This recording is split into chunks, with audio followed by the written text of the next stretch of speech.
여러분, 교육은 대체 왜 이렇게 바뀌고 있을까요? 현재 중학교 2학년들부터 시행되는 2022 개정교육과정과 2028 대입, 아주 많은 부분들이 바뀌고 있지만요, 여기에 대해서 공감하고 있는 분들은 그렇게 많이 계시지는 않는 것 같습니다. 대체 왜 저렇게 바뀌는 거냐, 교육이 앞으로 어떻게 되는 거냐, 이런 성토들이요 굉장히 많이 인터넷에서 쉽게 보입니다. 그거는 제 유튜브 댓글도 마찬가지인데요, 저는 교육학을 전공했고 교육과 청소년 분야의 준정부기관 이사를 역임했고, 지금 또 국무총리 소속위원회에서 교육을 비롯한 다양한 분야의 정책 자문 역할을 이어가고 있습니다. 그렇기 때문에 제가 이 현재 바뀌어 나가고 있는 이 교육의 표면적인 내용도 굉장히 잘 설명드릴 수 있지만, 이렇게 근본적으로 왜 이렇게 변화해 나가고 있는지 철학적인 부분도 굉장히 잘 설명드릴 수 있을 것 같아서 오늘 한번 영상을 준비해봤습니다. 이 영상을 보고 계신 여러분들께서는 역량을 어떤 걸로 정의하고 계신가요? 굉장히 많은 분들이 무의식적으로 혹은 관습적으로 역량은 곧 지식이다 라고 생각하시는 분들이 굉장히 많습니다. 자, 그런데 지금부터 다가오는 이 교육의 변화를 철학적으로 이해하기 위해서는 이 틀을 깨야 됩니다. 바로 지식이 곧 역량이라는 틀을 깨야 한다는 겁니다. 자, 깨는 것까지는 쉽죠. 그런데 깨고 나면 역량은 대체 무엇으로 봐야 할까요? 거기에 대해서는요, OECD가 답변을 해주고 있습니다. 세계에서 교육 분야에서 가장 권위 있는 기관 중에 하나가 OECD이고, 미래 교육을 선도해 나가는 측면에서 굉장히 많은 역할을 하고 있는데요, 이 OECD는 역량을 대체 무엇으로 보고 있냐면요, 바로 세 가지를 제시하고 있습니다. 첫 번째, 지식. 당연히 지식이라는 틀을 깨라고 했지만 그거는 지식만 있는 게 아니다라는 거지, 지식이 더 이상 역량의 축에 끼지 못한단 말이 아닙니다. 분명 지식도 역량의 하나의 축을 하고 있어요. 다만 역량 이꼴 지식이 아니라는 거죠. 자, 그리고 두 번째, 기능이 있습니다. 기능이라고 하는 건 보통 어떤 실천적이고 행동적인 것들을 말하죠. 혹은 지식을 활용하는 것들이 대부분 기능의 영역에 들어갈 겁니다. 그리고 마지막으로 우리에게 좀 생소할 수 있는 태도와 가치가 있습니다. 이건 우리가 어떠한 대상이나 사물을 대할 때 가지는 자세를 말하겠죠. 이렇게 OECD는 역량 이꼴 지식이라는 틀을 깨고 역량을 최소한 세 가지 측면, 지식과 기능과 태도 측면에서 바라볼 것을 우리한테 주문을 하고 있습니다. 근데 우리는 지식 이꼴 역량이라는 믿음을 가지고 고등학교와 대학교에서 정말 지식 중심으로 끊임없이 노력해온 삶을 살면서도 대한민국을 눈부신 발전으로 이끌어낸 모습을 지금까지 지켜봐 왔죠. 그것들을 보면 이 지식 이꼴 역량이라는 태도와 가치관 속에서 만들어진 교육 또한 어느 정도의 효과성이 입증된 것이 아닌가, 어떻게 보면 그 교육이 올바른 것이 아닌가 하는 생각이 들기까지 합니다. 그런데 왜 갑자기 OECD는 이 역량 이꼴 지식이라는 공식을 깨고 최소한 세 가지 측면에서 역량을 바라보라고 주문하고, 저 또한 이 자리에 서서 앞으로 미래 교육의 철학을 이해하기 위해서는 이 세 가지 측면을 최소한 바라봐야 한다고 말씀을 드리고 있는 걸까요? 그거는 우리 사회가 과거와 굉장히 달라질 어떠한 큰 기술적 변화를 앞두고 있기 때문입니다. 그게 어떤 변화냐고 하면 바로 인공지능입니다. 며칠 전에 미국에서 기업인을 대상으로 통계 조사를 했어요. 그랬더니 37%의 오너가 올해 AI가 일자리를 대체할 것이다 라고 예측했고요, 44%가 내년에 해고 계획을 가지고 있다라고 밝혔습니다. 그러니까 벌써부터 인공지능이 인간의 일자리를 빠르게 대체하기 시작했다는 거죠. 보통 그 기술에 대항하려고 하면 별로 좋은 결과를 맞이하지 못해요. 과거에 증기기관의 발명으로 산업혁명이 시작됐을 때 두 가지 부류가 있었죠. 기계를 파괴하고, 그리고 그 기술을 거부하고 인간 본연의 역량을 키우려고 인간의 힘을 키워서 그러한 기계 문명보다 더 강한 힘과 더 강한 노력으로 그 문제를 해결하려고 했던 부류들. 반면에 그 기계는 인간이 더 이상 이길 수 없다는 걸 인정을 하고 그 기계를 잘 사용하고 그 기계가 할 수 없는 일들을 하려고 했던 사람들. 이 두 부류 중에서 어떤 부류가 마지막까지 살아남았나요? 우리는 결과를 알고 있죠. 기계를 잘 활용하고 기계가 할 수 없는 일들을 찾아갔던 사람들이 훨씬 더 성공을 했습니다. 러다이트 운동은 결국 실패로 끝났을 뿐이죠. 우리 인공지능도 똑같습니다. 인공지능이 이렇게 세상을 잠식해 나가기 시작할 때 인간에게 필요한 태도는 인공지능이 잘하는 영역에서 더 붙어 불려는 게 아니라 인공지능이 잘하는 영역을 피하고 인공지능을 잘 활용할 수 있도록 발전해 나가고 교육받아가는 게 훨씬 더 건강한 방식이고 성공 확률이 높은 방식이겠죠. 자, 그러면 OECD가 말했던 역량으로 다시 한번 돌아가 보죠. OECD가 아까 말했던 지식과 기능과 태도 중에 인공지능이 가장 먼저 잠식할 만한 포인트가 어디로 보이세요? 저는 명확하게 보이는데 바로 지식이죠. 지식을 습득하는 속도, 지식을 저장하는 양, 지식을 출력해 넣는 정확성 측면에서 인간은 결코 인공지능을 이길 수가 없습니다. 자, 이런 식으로 말씀드리면요, 굉장히 추상적으로 느껴지고 그리고 현실성 없는 이야기로 들리실 수 있어요. 그래서 제가 한 가지 사례를 들어드릴게요. 지금 미국에서 전연차, 그러니까 1, 2년차 변호사들이 굉장히 일자리를 많이 잃고 있는 거 알고 계시나요? 왜냐면 전연차 변호사들은 보통 자기가 직접 소송을 진행하는 게 아니라 선배 변호사들이 소송을 진행할 때 필요한 서류들을 것들을 정리해주고 도움이 되는 자료들을 제공하고 이러한 서포터 역할을 주로 해왔어요. 자, 그런데 이 서포터 역할이 이 세 가지 역량 중에 어떤 부분에 집중되어 있죠? 바로 지식에 집중되어 있죠. 그러니까 인공지능이 이 영역을 굉장히 빠르게 치고 들어가기 시작한 거예요. 그래서 많은 로펌에서 인공지능을 도입해서 전연차 변호사들이 하는 일들을 대체하기 시작했고, 더 나아가서 현재는 판사와 검사들도 실제 재판을 준비하는 데 있어서 인공지능을 활용할 수 있도록 제도가 변화하고 실제로 또 활용한 사례들이 많이 생기고 있어요. 변호사라는 전문직이고 굉장히 사회의 선망을 많이 받는 직업 또한 이 지식을 점령해가는 인공지능에게 이기지 못한 거죠. 우리가 기존에 가지고 있었던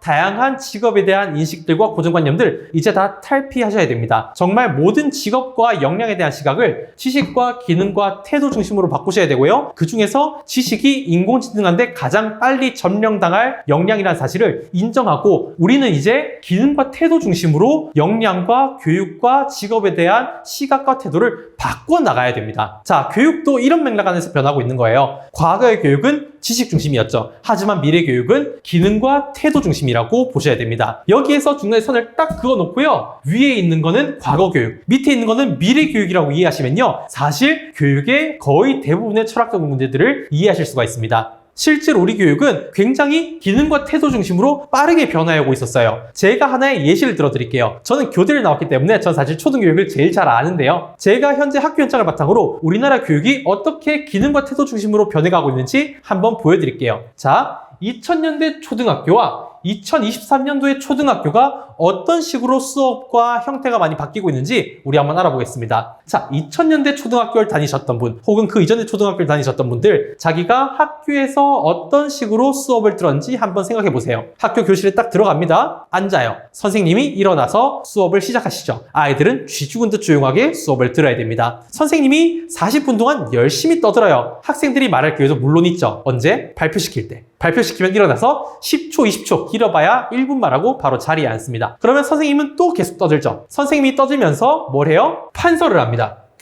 그러면 아이들은 뭘 해요? 열심히 따라 적어요. 그러다 보면 수업이 어느새 끝납니다. 아이들은 시험을 봐야 되니까 선생님이 말해준 내용을 떠올리고 판서를 바탕으로 암기를 하면서 시험을 준비해 나갑니다. 자, 반면에 현재 초등학교 교실은 어떠냐면요. 초등학교를 보내본 분들, 그리고 다녀본 분들 다 공감하실 텐데요. 뭐 당연히 강의도 진행을 하죠. 근데 옛날에 선생님이 40분 떠들었다면요. 요새 뭐 한 30분밖에 안 떠듭니다. 선생님의 강의의 비중이 많이 줄어들었어요. 자, 반면에 아이들은 뭘 하냐면요. 조별로 토론을 하거나 아니면 나만의 주제를 가지고 탐구하는 활동을 해요. 그래서 선생님이 떠드는 시간은 적지만 수업 시간에 다른 활동들로 자기가 학습을 계속하는 겁니다. 그래서 요새 초등학생들의 교과서가 옛날 초등학교와 다른 점 중에 가장 큰 것 하나는요. 옛날 교과서 초등학생들 걸 보면 판서 내용이 빡빡했어요. 자, 근데 요새 초등학생들 교과서 한번 펴보세요. 판서 내용 있는지요? 판서 내용 거의 없을 거예요. 자, 이렇게 2000년과 2023년에 초등학교 교실을 한번 대조해보면요. 지식적으로는 누가 더 많은 걸 쌓았겠습니까? 당연히 위에 2000년이 훨씬 더 많은 지식을 쌓아요. 왜? 선생님이 40분 동안 끊임없이 지식을 말했을 거고, 그리고 또 판서를 해놓은 내용을 암기하면서 또 자기가 한 번 더 그 지식을 머릿속에 열심히 우겨 넣었을 거고, 그러니까 얼마나 많은 지식이 쌓였겠어요. 자, 반면에 현재 2023년 이 아이들이 위에만큼 지식을 얻을 수 있을까요? 그렇지 않아요. 지금은 이때보다 지식적으로는 더 적게 얻을 수밖에 없는 교육이 되었어요. 자, 근데 우리 아이들 토론과 탐구하면서 어떤 것들이 늘었을까요? 바로 기능과 태도가 많이 늘었을 거예요. 그래서 과거는 지식이 중심이 되고 지식이 많이 쌓이는 교육이었다면 현재 교육은 어떻냐? 기능이 많이 쌓이고 태도가 많이 쌓이고 태도가 많이 발전하는 교육이 된 거예요. 그렇기 때문에 지금 성장하는 2023년에 초등학교를 다니는 아이들이요. 옛날에 비해서 아는 거는 부족할 수 있어요. 하지만 발표나 토론은요.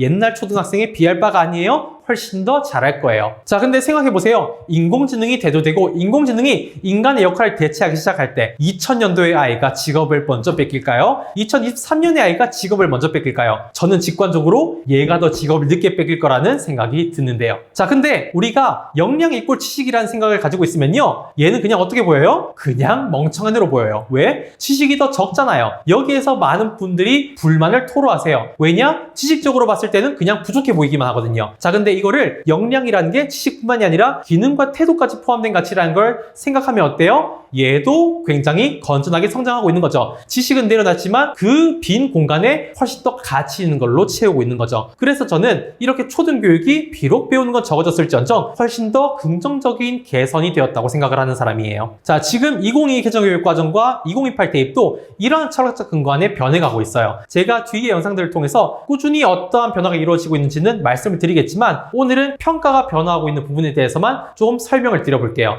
이번에 입시로 오면서 굉장히 많이 강조되고 있는 게 수행평가 그리고 논서술형 평가죠. 왜 이들은 자꾸 거기에 집착하는 걸까요? 바로 이 문제 때문이에요. 자, 오지선다형 시험은 어때요? 지식 말고 다른 걸 볼 수 있나요? 전혀 없습니다. 그렇기 때문에 오지선다형 시험은 앞으로 역사 속으로 사라질 가능성이 굉장히 높습니다. 자, 그러면 이제 뭐가 남아요? 논서술형 평가와 수행평가가 교육의 주류가 되겠죠. 이런 식으로 현재 교육계의 변화를 지식과 기능과 태도로 3분할 해서 이해하니까 굉장히 이해가 쉬우시죠. 오늘 이 내용을 들으시기 전에 역량 이꼴 지식이라는 관념을 가지고 계셨던 분들은 최근에 교육이 변해가는 과정을 보면서 어떤 생각을 가지고 계실 수 있냐면요. 과거보다 학생들이 멍청해졌다, 교육이 이상하게 변하고 있다라는 마음 가지실 수 있지만요. 오늘 내용을 보고 나시면 그래도 기능과 태도 중심에서는 멍청해진 게 아니라 오히려 더 똑똑해진 걸 수도 있겠구나. 그리고 인공지능 중심의 세상에서는 이렇게 기능과 태도 중심으로 똑똑해지는 게 더 중요할 수도 있겠구나라는 맥락을 이해하셨을 수 있을 거라고 믿습니다. 현재 다양한 교육적인 변화들을 단순히 표면적으로만 보시는 게 아니라 이런 철학적인 내용까지 이해를 하시면 훨씬 더 잘 이해하고 또 대안을 잘 세우실 수가 있고요. 또 새롭게 발표되는 교육 과정들 또한 더 쉽게 이해하실 수가 있습니다. 제가 사실 이런 내용들을 다양한 곳에 강의를 다니면서는 많이 말씀을 드리는데 제가 좀 더 많은 분들한테 알리고 싶어서 이번에 유튜브를 시작한 것도 있습니다. 그렇기 때문에 앞으로 다양한 교육적 변화를 표면적으로 살펴보고 대응 방안도 많이 말씀드리겠지만요. 이런 식의 철학적 설명도 많이 좀 드려볼 수 있도록 하겠습니다. 그래서 우리 다 같이 정말 좀 건전하고 정말 높은 이해도를 바탕으로 이번 교육과정의 변화를 예측하고 또 대비해 나가는 학생분, 학부모님 그리고 저까지 되면 우리가 좀 더 기쁜 마음으로 정확한 태도로 이번 교육에 대응해 나갈 수 있을 거라고 생각을 합니다. 앞으로도 좋은 정보 많이 올릴 테니까요. 궁금하신 점들은 댓글 달아주시고요. 전 또 그 내용들을 참고해서 다음 영상으로 찾아뵙겠습니다. 감사합니다.